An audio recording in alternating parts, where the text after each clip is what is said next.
శ్రీమాత్రే నమ. జయ గురు దత్తాత్రేయ నమ.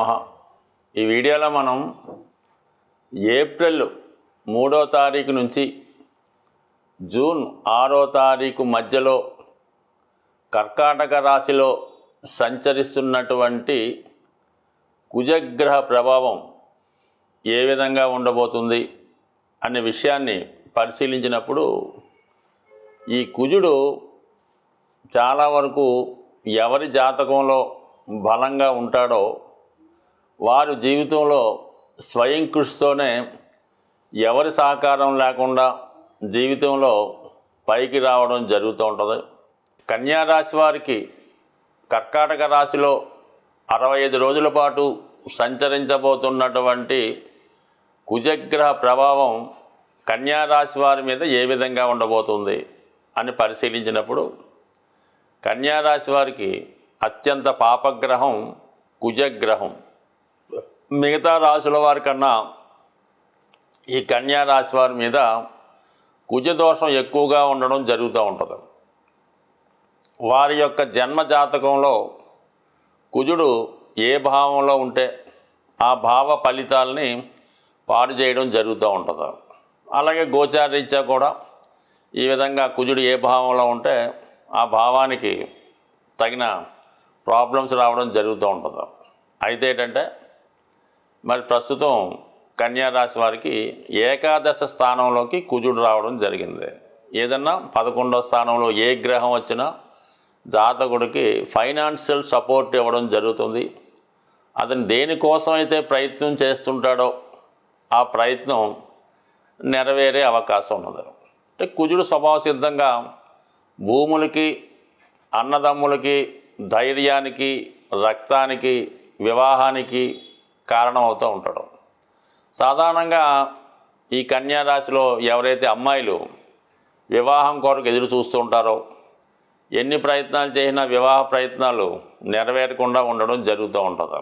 అటువంటి వారికి ఈ రాబోయే ఏప్రిల్ 3 నుంచి జూన్ 6వ తారీఖు మధ్యలో మీరు కొద్దిపాటి పరిహారం చేయడం వల్ల మీకు కాబోయే భర్త ఎక్కడ ఉన్నా, ఏ దేశంలో ఉన్నా, ఏ ప్రదేశంలో ఉన్నా ఎత్తుక్కుంటా వచ్చి మీతో నిశ్చితార్థం కానీ వివాహం కానీ జరగడానికి ఈ గ్రహస్థితి మీకు చాలా వరకు సహకరించే అవకాశం ఉంది. కాబట్టి ఎవరైతే కొంతవరకు లేట్ మ్యారేజ్ వాళ్ళైనా సరే, కొత్తగా వివాహానికి ఎంటర్ అయిన వారైనా సరే, ఈ సమయంలో మీరు కొద్దిపాటి ప్రయత్నంతో మీకు అంటే మీరు ఏదైతే కోరుకుంటున్నారంటే ప్రతి ఓడికి మొగుడు అన్నవాడు ఏదో విధంగా దొరుకుతాడు, కానీ మీరు ఏ విధంగా అయితే కోరుకుంటున్నారో ఇంతకాలం మీకు ఎటువంటి భర్త కావాలని కోరుకుంటున్నారో అటువంటి మగవాడు మీకు భర్తగా రావడం జరుగుతూ ఉంటుంది. ఇది ఎక్కువగా కేవలం కన్యా రాశి వారికి ఒక వరం లాంటిది. ఇంకా దాని తర్వాత కుజుడు ఈ రాశి వారికి తృతీయ అష్టమాధిపతి. అలాగే సహజంగా కుజుడు 6వ భావానికి కారణం అవుతుంటాడు. అంటే శత్రు, రోగ, రుణాలకు కారణం అవుతుంటాడు. ముఖ్యంగా 6వ స్థానం అనేది ఉద్యోగం, సర్వీస్ కూడా చెప్తూ ఉంటుంది. అంటే ఎవరైనా ఉద్యోగం కోసం ప్రయత్నం చేస్తూ ఉంటే ఈ కుజుడు కారకత్వాలైనటువంటి మెడికల్, ఈ పోలీసు, ఈ ఎక్సైజు వాటిలో ప్రయత్నం చేస్తుంటే వారికి సర్వీస్లో ప్రవేశం వచ్చే అవకాశం ఉంది. ఎక్కువగా రుణ ప్రయత్నాలు ఫలించే అవకాశం ఉన్నది. అది వివాహానికి కానీ, స్థిరాస్తి కొనుక్కోవడానికి కానీ, ఆరోగ్యం బాగు చేసుకోవడానికి కానీ, లేదా పాత రుణం తీర్చి కొత్తగా అప్పు చేయడానికి కూడా కుజుడు మీకు బ్రహ్మాండంగా సహకరించే అవకాశం ఉంది దాని కారకత్వాల ద్వారా. ఇక తృతీయం అంటే ధైర్యం, అన్నదమ్ములు, స్నేహితులు. వీళ్ళ మీకు మీ వెనకాల మీకు అండగా ఉండి మీరు చేసే ప్రయత్నానికి సంపూర్ణంగా సహకరించడం జరుగుతూ ఉంటుంది. ఏదైనా ఒక వ్యక్తి తను పోరాడే ప్రయత్నంలో కానీ, ఒక పని సాధించే ప్రయత్నంలో ఖచ్చితంగా వారికి వెనకాల ఒక సోదరుడో, ఏదంటే ఒక భర్తో, ఒక గట్టి స్నేహితుడో ఉంటేనే వాడు ఆ సక్సెస్ని పొందగలుగుతూ ఉంటాడు అన్నమాట. ఇది మనకి రామాయణంలో కూడా మనకి తెలియజేయడం జరుగుతూ ఉంటుంది. విభీషణుడు రావణుడి వైపు నుంచి రాముడికి రావడం వల్ల మరి రావణాసుడు మరణానికి కారణమైంది. అదే లక్ష్మణుడు రాముడికి అండగా ఉండడం వల్ల, హనుమ అండగా ఉండడం వల్ల ఒక గొప్ప కార్యాన్ని శ్రీరాములు వారు ఏకాకిగా కొద్దిపాటి సైన్యంతో జయించవలసి వచ్చింది. బట్ ఏదైనా కుజుడి యొక్క బలం జాతకుడుకుంటే సాక్షాత్తు మన సోదరులు కానీ ఆ ప్రభు అయినటువంటి ఆంజనేయ స్వామి సదా మిమ్మల్ని కాపాడుతూ మీ కార్యాలని నెరవేర్చే ప్రయత్నం జరుగుతూ ఉంటుంది. ఇక అష్టమాధిపతిగా లాభస్థితి, ఇదే జాతకుడికి అదృష్టం మాట. ఒక పూర్తిగా చాలామంది నిధుల కోసం అన్వేషిస్తూ ఉంటారు. ఏం చేస్తున్నామంటే ఇది చెప్పరు కానీ ఏదో చెప్తారు, ఈ నిధి వెతుకుతూ ఉంటారు అన్నమాట. రాత్రి పగలంతా ఖాళీ తిరుగుతూ ఉంటారు, నైట్ బ్యాచ్ బయలుదేరుతుంటారు. అలాగా ఈ సమయంలో మీకు మీ అన్వేషణ ఫలించే అవకాశం ఉంది. అంటే అది గుప్త నిధి, లోన్ దాచిన బంగారమే కాదు, మీరు ఏదైనా ఒక పరిశోధనా రంగంలో ఉన్న ఒక విషయాన్ని తెలుసుకునే ప్రయత్నంలో మీకు అటువంటి ఒక రహస్యం మీకు లభించే అవకాశం ఉంది. అది విద్య సంబంధించిందో, ఒక ప్రయోగానికి సంబంధించిందో, ఒక మెడిసిన్ లాంటిదో అది సాధించడం వల్ల దాని ద్వారా మీకు కొంత కీర్తి ప్రతిష్టలు వచ్చే అవకాశం ఉంది కాబట్టి. బట్ ఏదైనా రహస్యంగా ఉన్న విషయాలు తెలుసుకుంటారు. మీది కాని సంపద మీకు లభించే అవకాశం ఉంది. అది మీకు అత్తగారి ద్వారా కానీ, భార్య లేదా భర్త ద్వారా మరి పెద్ద మొత్తంలో ధనం మీకు వచ్చే అవకాశం ఉంది. డౌరీ రూపంలో అవ్వచ్చు, భరణం రూపంలో అవ్వచ్చు, లేదంటే ఎవరైనా మరి మరణ శాసనం ద్వారా వారి మరణం తదనంతరం మీకు వచ్చినటువంటి ధనం కానీ, ఇన్సూరెన్స్ కానీ, కొన్ని సందర్భాల్లో పదవి కానీ ఈ సమయంలో లభించే అవకాశం ఉంది. బట్ ఏదైనా ఈ కుజుని యొక్క ఏకాదశ స్థితి ఈ కర్కాటక రాశి వారికి ఒక 65 రోజుల పాటు ఏదైనా ఒక అద్భుతం జరిగే విధంగా వారి జీవితం మారబోతుంది. కుజుడితో పాటు రవిగ్రహం కూడా బలంగా ఉంటేనే కుజుడు ఇంకా తన యొక్క ఫలితాన్ని చాలా పవర్ఫుల్గా ఇవ్వడం జరుగుతూ ఉంటుంది. అంటే ఒక రాజ్యంలో రాజు ఎంత బలవంతుడై ఉంటే ఈ సైన్యాధ్యక్షుడు కూడా అంత పవర్ని కలిగి ఉంటాడు. కాబట్టి కామన్గా ఈ కుజుడు రవి యొక్క బలాన్ని బట్టి జాతకంలో పనిచేయడం జరుగుతూ ఉంటుంది. జాతకుడికి కానీ ఎవరికైనా అశాంతికి కారణాలు కామ, క్రోధ, లోభాలని, వీటి వల్లే ప్రతివాడు అశాంతికి లోనవుతుంటాడు. అయితే కామానికి శుక్రుడు కారణమైన అతి కామానికి కుజగ్రహం కారణం అవుతూ ఉంటాడు. అంటే కామం అంటే ఒకే అర్థం కాదు, ఏదైనా సంపాదన, ఎసెట్ సంపాదించుకోవడం, ధనం సంపాదించడం, ఇవన్నీ కూడా దాని కిందకే రావడం జరుగుతూ ఉంటుంది. లోభం అన్నది ఏంటంటే అది పిసనారితనం. మనం ఇవ్వడం తప్పనిసరిగా ఉన్నప్పటికీ కూడా పక్కవాడి చేత కూడా ఖర్చు పెట్టకుండా, మనము ఖర్చు పెట్టకుండా పొదుపుగా వాడటం, లోభం అన్నది చాలా వరకు కూడా కారణం అవుతుంటుంది. దానికి బుధుడు కారణం అవుతూ ఉంటాడు. ఎక్కువగా క్రోధం, దాన్నే కోపం అంటూ ఉంటారు. ఈ కుజుడు జాతకంలో బలహీనంగా ఉన్న, పాపగ్రహాలతో కలిసి ఉన్న, క్రోధం కారణంగా, అతి కోపం కారణంగా చాలా వరకు తను సంపాదించినటువంటి పుణ్యాన్ని, మంచి పేరుని, ధనాన్ని, ఆస్తిని కోల్పోయి చాలా వరకు పతనావస్థకి వెళ్ళడానికి కారణమవుతూ ఉంటుంది.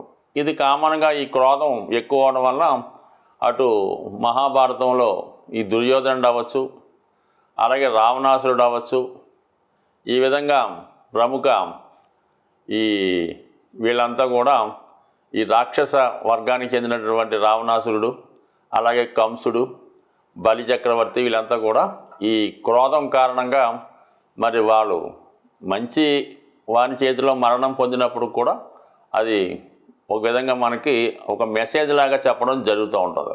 అందువలన కుజుడు జాతకంలో ఉన్నప్పటికీ ఏ స్థితిలో ఉన్నా దాన్ని జాగ్రత్తగా యూటిలైజ్ చేసుకోవడం వలన ఒక క్రమశిక్షణతో దాన్ని వాడుకోవలసి ఉంటుంది.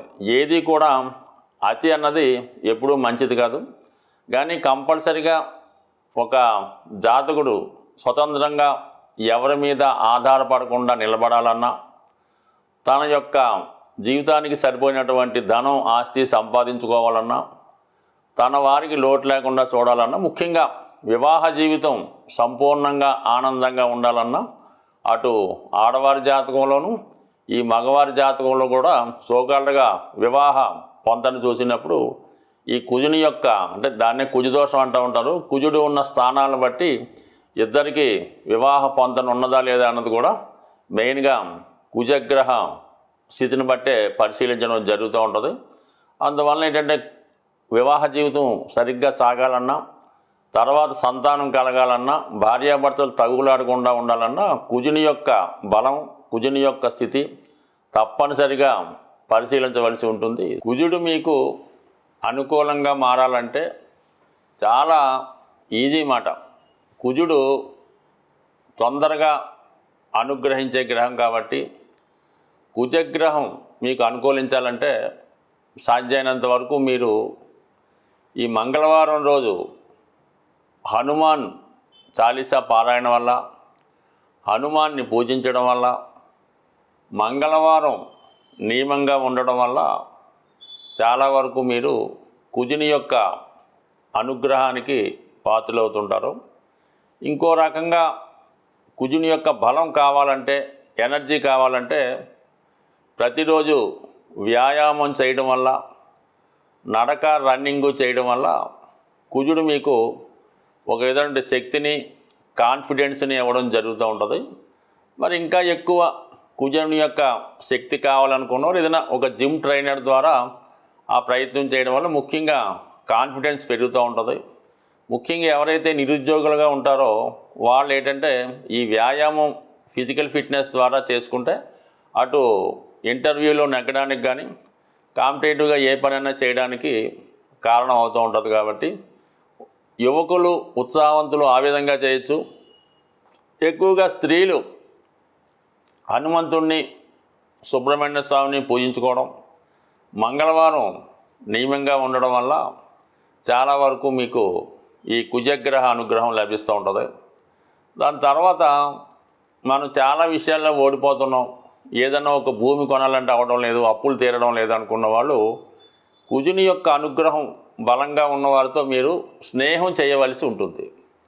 అంటే ఆ కుజగ్రహం అనుగ్రహం ఎవరి మీద ఉంటుందంటే కేవలం ఈ యూనిఫారం వేసుకొని విధి నిర్వహణ చేస్తూ ఉంటారు కదా, ఎక్కువగా ఈ ఫారెస్ట్ డిపార్ట్మెంటు, ఈ పోలీస్ డిపార్ట్మెంటు, ఎక్సైజ్ డిపార్ట్మెంట్ వారితో, అందులో మీకు ఏదైనా దగ్గర బంధుత్వం, స్నేహం, మీతో చదువుకున్న వాళ్ళు ఉంటే వాళ్ళతో ఎక్కువ ఫ్రెండ్షిప్ చేయడం వల్ల, వాళ్ళతో రెగ్యులర్గా మీకు టచ్లో ఉండడం వల్ల ఏమవుతుందంటే ఆటోమేటిక్గా మీలో ఉన్నటువంటి కుజుడు యాక్టివేట్ అవ్వడం ద్వారా కుజుని యొక్క బలం పెరగడం జరుగుతూ ఉంటుంది. ఇక అన్ని రకాలుగా సమస్యలు అంటే వివాహ సమస్యతో ఉన్నవారు ఆంజనేయ స్వామిని తమలపాకులతో పూజ చేయవలసి ఉంటుంది. రుణ బాధలు ఉన్నవాళ్ళు ఆంజనేయ స్వామిని సింధూరంతో పూజ చేయవలసి ఉంటుంది.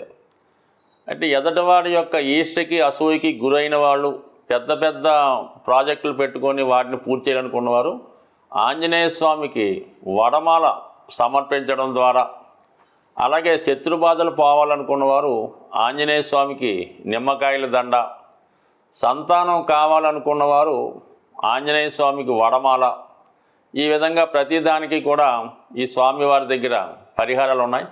అవి నమ్మకంతో చేయవలసి ఉంటుంది, మన శక్తి కొలది చేయవలసి ఉంటుంది. అంటే శక్తి కొలది అన్నప్పుడు ఎలా ఉంటుందంటే ఏదో చిన్న విద్యార్థి ఉన్నాడు, చాలా పేద కుటుంబం, వాడు ఏదో కొద్దిగా ఒక 21 తమలపాకులతో పూజ అయినా సరిపోతుంది. మనం బాగా ధనవంతులం, నెలకు 3-4 లక్షలు సంపాదిస్తాం అనుకున్న వాళ్ళు వాడు 108 తమలపాకులు కాకుండా ఒక తమలపాకుల బుట్ట, దాంతో అభిషేకం చేయడం వల్ల, అంటే వాళ్ళ శక్తి కొలది చేయడం అంటే ఇదే అర్థం అన్నమాట. దానివల్ల అలా చేయాలి తప్ప అది మనం ఒకరితో పోల్చుకోకుండా మన శక్తి ఎంతవరకు అనుకరిస్తుందో మనస్ఫూర్తిగా ఏదైనా ఇటువంటి పరిహారం మీరు చేయడం వల్ల శీఘ్రంగా మీకు స్వామి యొక్క అనుగ్రహం లభించే అవకాశం ఉంది. బట్ ఏదైనా భూమి దక్కాలంటే ఆంజనేయ స్వామి అనుగ్రహం తప్పనిసరిగా ఉండాలి. కాబట్టి సాధ్యమైనంత వరకు ఈ భూమి కావాలనుకున్న వాళ్ళు ఆంజనేయ స్వామిని పూజించుకోవడం, కుజగ్రహ అనుగ్రహం కోసం మంగళవారం నియమంగా ఉంటూ, మరి ఈ మధ్యకాలంలో వస్తున్నటువంటి ఈ కరుంగలి మాల ధరించడం వల్ల కానీ, మూడు ముఖాల రుద్రాక్ష ధరించడం వల్ల కానీ, లేదంటే ఈ పగడం మంచి జాతి పగడం దొరికినప్పుడు దాన్ని ఉంగరంగా ధరించడం వల్ల కానీ, లేదా ఇవన్నీ కానప్పుడు కాపర్తో తయారు చేసినటువంటి కడియం కానీ ఉంగరం కానీ ధరించడం వల్ల, రాగి గ్లాసులో వాటర్ తాగడం వల్ల, రాగి పాత్రలు ఉపయోగించడం వల్ల కూడా కుజగ్రహ అనుగ్రహం ఉంది. కుజగ్రహం అనుగ్రహం ఉన్నవాడికి రుణాలైతే ఉండవు. స్వస్తి.